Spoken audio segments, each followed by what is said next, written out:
Good afternoon and welcome to the Beyond the Blueprint webinar series. This series empowers health IT professionals with the latest insights, strategies, and design principles required to seamlessly integrate digital tools within their projects. Whether you're embarking on a hospital remodel, constructing a brand new facility, or undertaking a targeted renovation, technology and innovative design are playing an increasing crucial role in shaping the future of healthcare delivery. My name is Greg Malkery. I'm the Managing Director at Spyglass Consulting. I'm also the host for this series. Joining me is my co-host, Keith Washington, a renowned serial technology entrepreneur. Keith, do you have any opening remarks? Yeah, Greg. So I just want to remind everybody about Beyond the Blueprint, that Beyond the Blueprint is trying to bring together thought leaders to explore how innovative design can help manage complexity and enhancing patient care.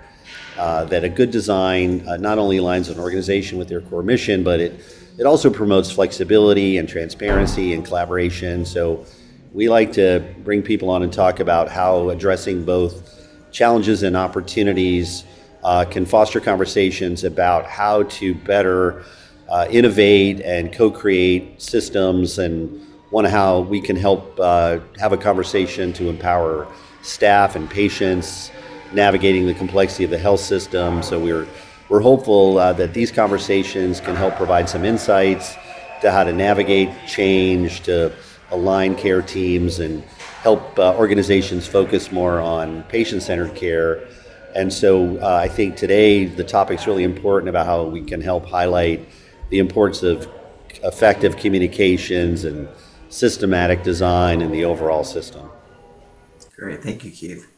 Well, I'm also pleased to introduce our guest speaker, Chris Talbot, a recognized expert in healthcare enterprise mobility. Chris, welcome to our webinar. Would you like to introduce yourself? Yeah, thank you so much, Greg. Thanks, Keith. As Greg mentioned, my name is Christopher Talbot.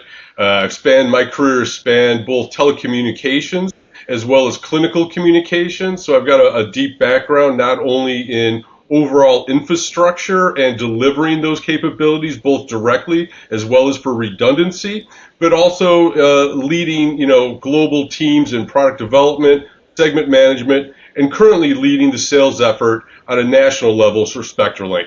Really happy to be here and looking forward to the conversation. Thanks, Greg. Great, thanks, Chris. Now, before we dive into our discussion, I want to express my gratitude to our valued sponsors, Storage Systems and Simplify Medical. Today we have Lars Anderson from Storage Systems. Lars, can you share a brief welcome? This is Lars Anderson with Storage Systems Unlimited. We're a distributor of a number of different storage items, including telehealth carts, partner with our good friends over at Simplify. So looking forward to a nice education here on how things are developing and where we're headed. Thank you, Lars. Well, during today's webinar, Chris is going to explore the critical role of enterprise mobility in modern healthcare systems. He's going to focus on how these solutions can help streamline communications, improve clinician efficiency, and enhance patient outcomes. So with that, why don't we get started? Chris, before we delve into solutions, can you discuss some of the specific problems enterprise mobility aims to solve within larger healthcare organizations and systems? Sure. Thanks, Greg.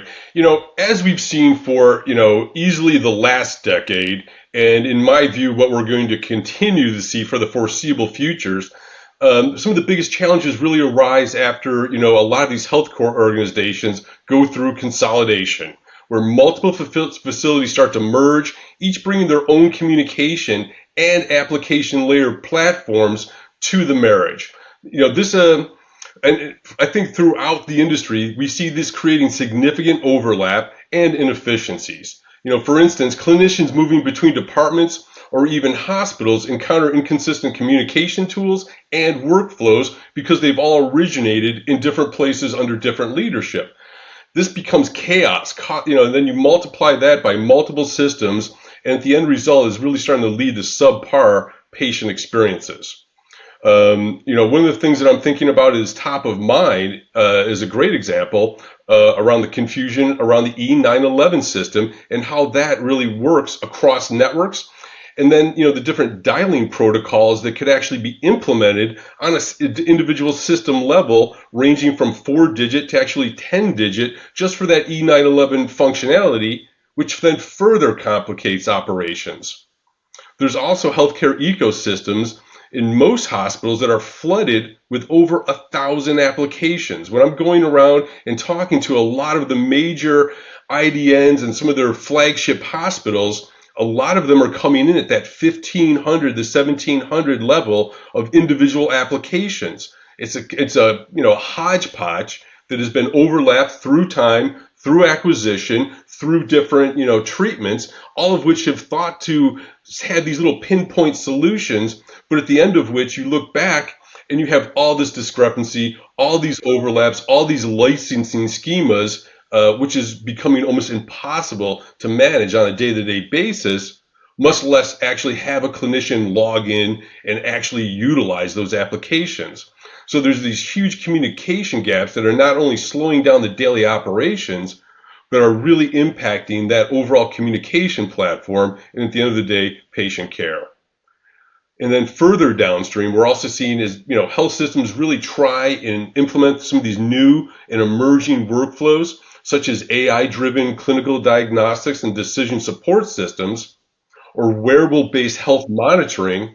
We're seeing even further complications and inefficiencies emerge as both of these technologies and many others are both very dependent on having your system data mobilized and being able to deliver that data in a very clean communications workflow without interruption and without some of these discrepancies.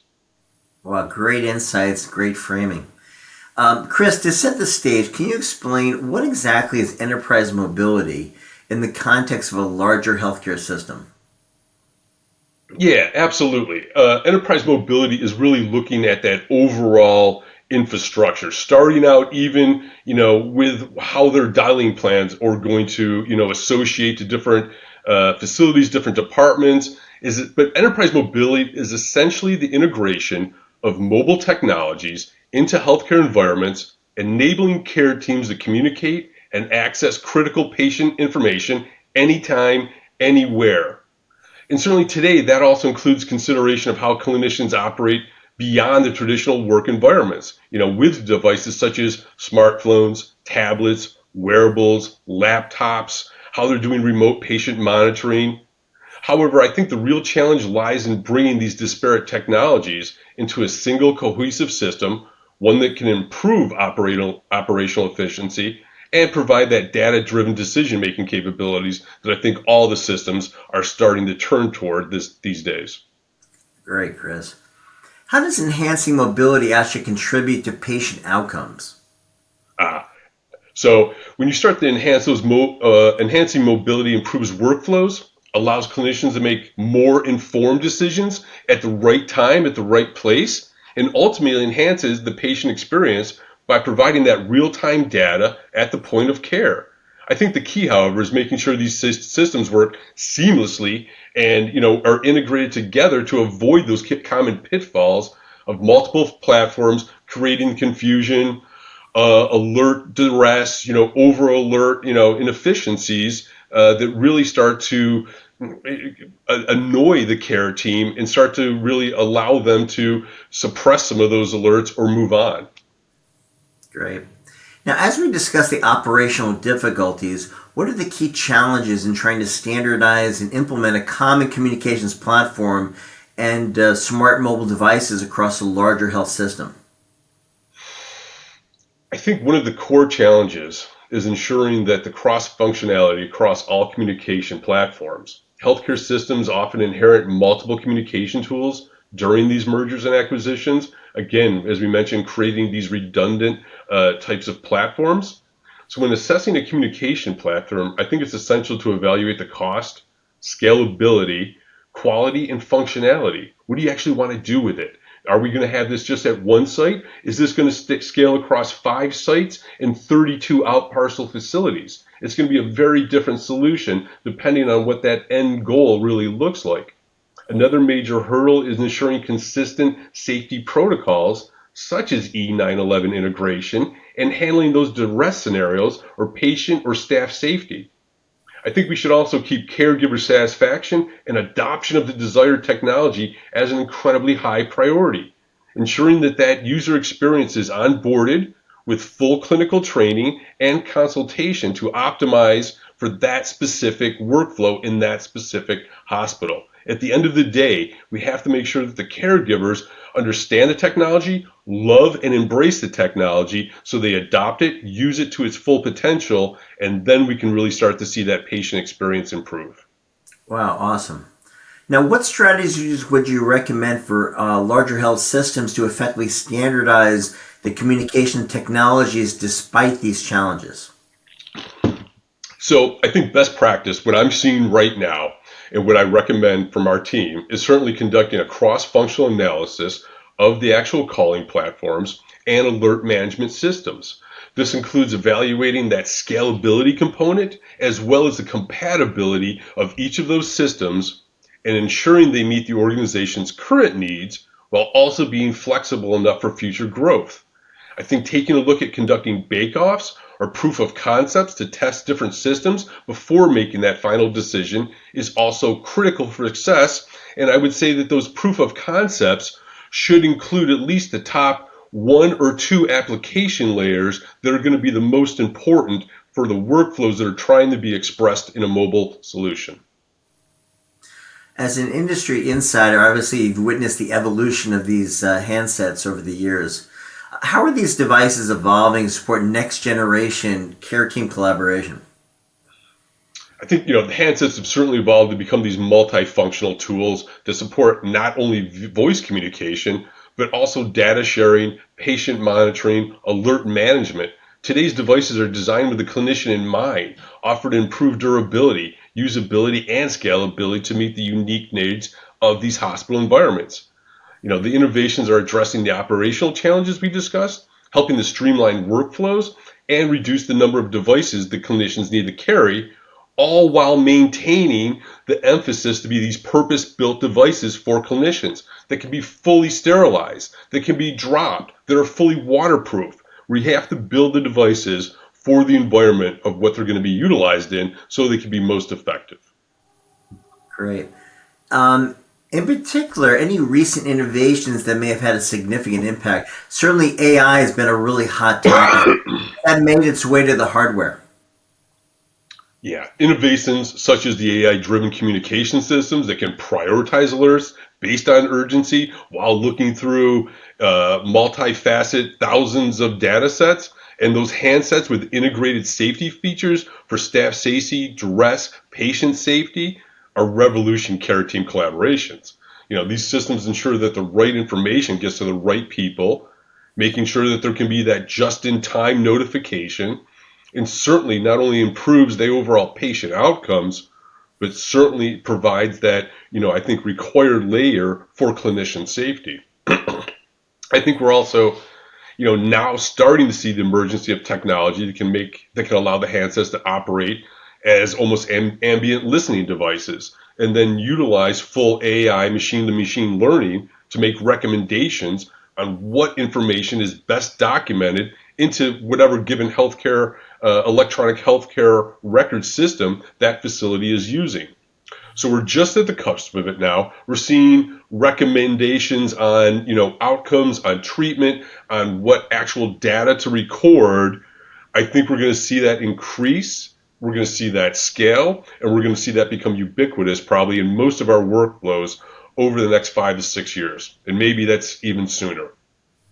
Well, certainly the device is one part of the technology stack, but what about the next part of the technology stack with the software communications platforms? Are there any specific capabilities that could enhance care team collaboration?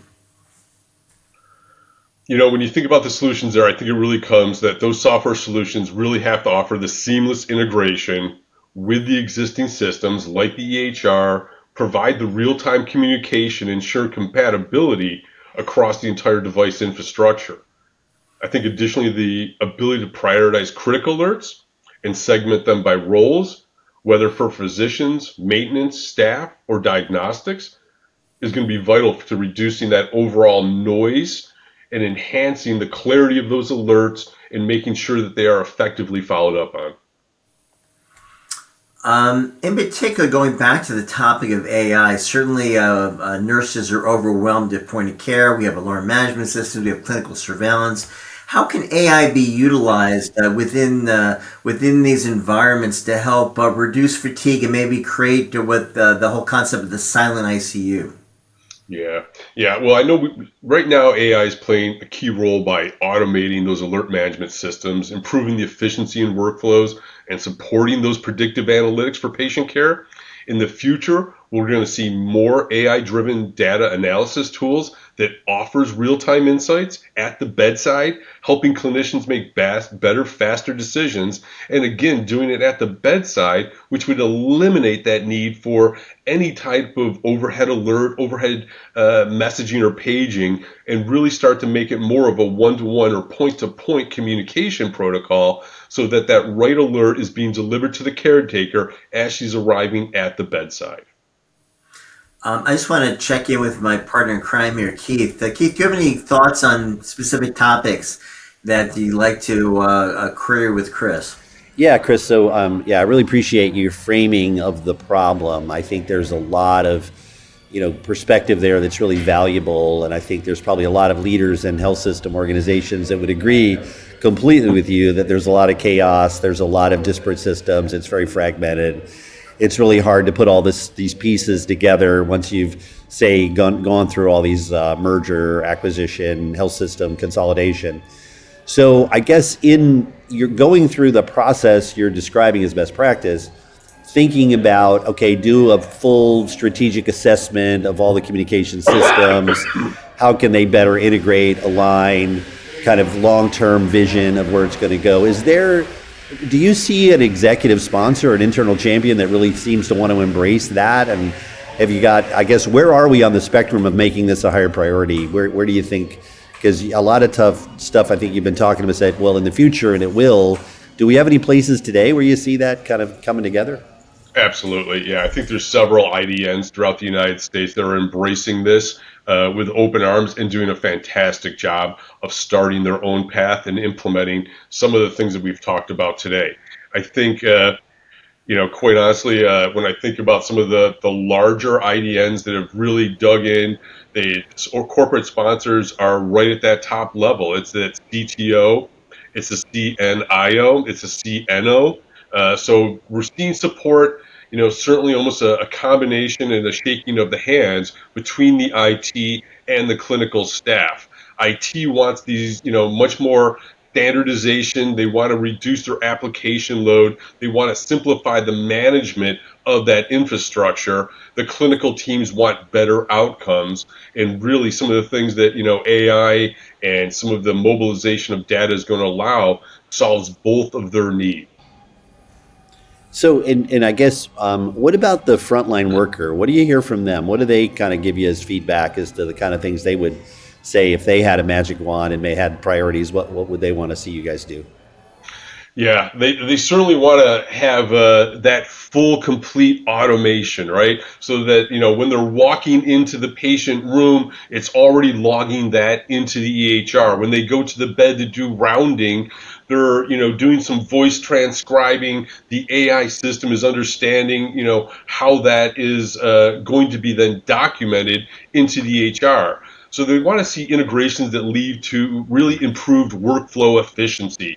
They want to enhance data-driven decision-making, and they want an easier and more accurate documentation stage that allows clinical staff to focus more on patient care rather than on some of these administration tasks, which they've been way, way overburdened with for at least the last decade. Right? As we start to emerge and collect more data, we really placed it on the clinician's shoulders for that collection. Now we need to make sure that we're kind of relieving that burden, allowing some automation, and allowing those clinicians to really work and directly contribute to better patient outcome. So I guess, what is their attitude today, I guess, on how are they being heard? Do they feel like their organization is moving in that direction? How do you feel about where we are in terms of perception of the staff? Yeah, and that's a tough question. So I think it really depends on an IDN or a hospital by hospital level. I think there's many facilities out there that have incredibly open, transparent communications with their staff that are involving the first full nursing community in a lot of these decisions. And then, of course, we see some others that are a little bit more siloed, that are making some decisions moving forward, and then we'll be cascading that down into the clinicians. Right now, the clinicians, from what I've seen, want more. They want it more. They want that ability to, certainly mobilize the information, to have some automation within their day-to-day rounding, and they would like it as soon as possible. So it's really a spectrum. Like everything else in the world, it's a spectrum, with some being very early in the process and needing the front line or driving it quicker, some being very ahead of the curve with a very satisfied staff. So I guess, yeah, in that example, are there like particular markets or care settings or service lines that you think are making a little more progress than others and sort of trying to unify all these communications? Yeah, let me think about it. Certainly for, one healthcare system in particular that I can think about it, they're implementing, these full integrated communication platforms led to about a 15% increase in clinician efficiency, a reduction in communication errors, and as well as greatly enhanced HCAP and patient outcome. So I think, that specific facility, by streamlining their communication workflow and integrating them with their existing EHR system, they saw cost reduction, improved patient satisfaction scores. The ROI was clear in both tangible as well as intangible benefits. And at the end of the day, the clinicians were very delighted that solution delivered to them exactly what they were looking for: the ability to quickly collaborate, communicate within their care team, the ability to receive and escalate or deny alerts, and made sure they did it in a very expeditious manner. Very good. Thank you. Hey, Chris, let's talk about a topic that, at least in my interviews with health systems across the country, is a hot one. Is the importance of communications technologies that are integrated with the healthcare organization's EHR. Is this a reality? Why is this so important? Seamless integration with the EHR is crucial. It ensures the clinicians can access and update patient records in real time, which improves accuracy and reduces those redundant documentation errors. It also enhances patient safety by ensuring that all team members have up-to-date information. Everybody's reading from the same songbook, obviously thus improving care coordination and reducing any potential errors. Awesome. Can you share some examples? And I know this is a hot topic as well, especially with a lot of the troubles that healthcare systems are having. Can you share some examples that illustrate the soft benefits and ROI achieved by deploying these next generation comm platforms and smart devices? Yeah, absolutely. Right off the bat, as you mentioned, the integration leads to greatly improved workflow efficiencies.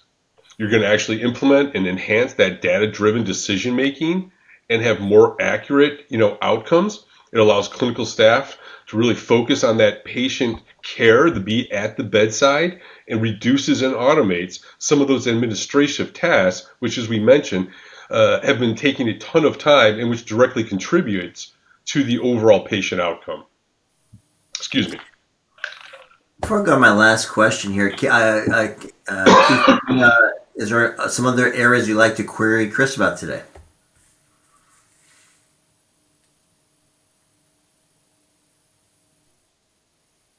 No, I'm good. Keep going.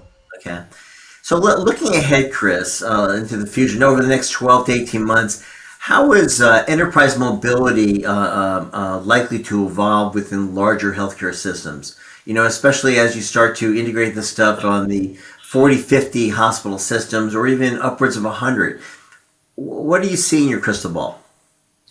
So what I'm seeing right now, and it's a interesting question, especially this week with some of the customer appointments I've had. I think we're going to see continued consolidation in healthcare. We're going to see, other facilities buying, selling. We're seeing a plethora of that this week. And I think that's going to drive further demand to standardize those communication platforms. We're going to continue to see an expansion of these hosted calling platforms. Microsoft Teams has made such an impact. we're going to continue to see that. We're going to see the folks like, Ring Central and 8x8 and Zoom, continue to offer new capabilities. As those companies develop their own unified communication features, they're going to start to cascade into more of the clinical realm. The key is going to be scalability and flexibility to accommodate these changes. And I think additionally, we certainly can expect more AI-driven systems to take over routine administrative tasks, allowing clinicians to focus more on the patient care. And finally, the push toward data-driven decision-making and enhanced security measures will continue to evolve, especially as we start to think about as these hosted platforms or additional calling platforms really start to encompass the overall infrastructure, be that 6 hospitals, 3 out parcels, a couple clinics, and some administration buildings. They're going to start to really have some feature sets that are going to speak to the various user groups, financial, clinical, janitorial, in all of those environments, and become up very bespoke solutions for our environment in healthcare. Awesome, Chris. Chris, I want to thank you for taking the time out of your busy travel schedule to share your time, your insights and perspectives. I also want to thank our sponsors, Storage Systems and Simplify Medical, who made this conversation possible. Chris, do you have any closing remarks you'd like to make for our audience members?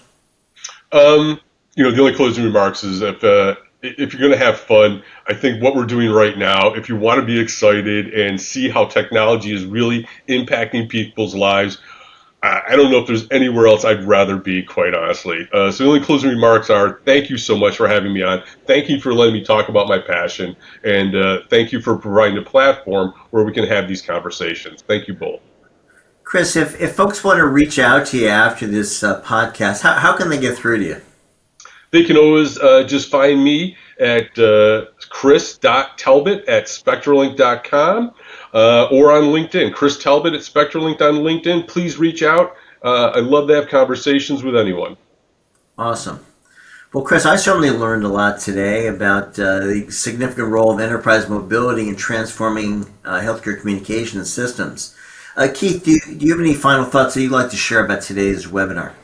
Yeah, great. No, I really want to thank you, Chris, for being on. I think this conversation really had some valuable insights and how integrating mobile technology and streamlining communications can really enhance the clinical efficiencies, ultimately improve patient outcomes, and that, your perspective on the challenges and opportunities and standardizing really across systems, taking a practical approach really was very helpful. And I'm really hopeful that some of those best-in-class IDNs that spreads across markets, across care settings, across service lines to really continue to get leaders to embrace the idea of standardizing, of integrating of a very complicated dynamic landscape. So I think that's really helpful. And I want to thank our audience for joining us on this journey, going beyond the blueprint. I really hope today's discussion was helpful in inspiring leaders to take on these challenges and embrace these opportunities to improve how communication technology, particularly standardization, can really help care team coordination and patient-centered care. So, Chris, I hope you'll come back. I look forward. Maybe we'll keep this conversation going, go a little deeper to talk about some of the successes you guys are having. Thank you. Appreciate it, Keith. I'm happy to come back. Awesome. Well, one final remark, for audience members who are not familiar with us, Spyglass Consulting is a product and go-to-market advisory firm focused on disruptive technologies and growth opportunities within the healthcare and life sciences industries. We proudly have served more than 250 leading entities, including technology companies, management consultancies, healthcare providers, and investment organizations. We've published more than 30 market research reports on a diverse set of informatics-related topics. So to gain access to our pay library of research and to gain deeper insights into how technology is reshaping the healthcare industry, I encourage you to visit my website at www.spyglass-consulting.com. Well, that's a wrap for today at Beyond the Blueprint, and we look forward to continuing our conversation in our next episode. Thank you very much. Thanks, everyone.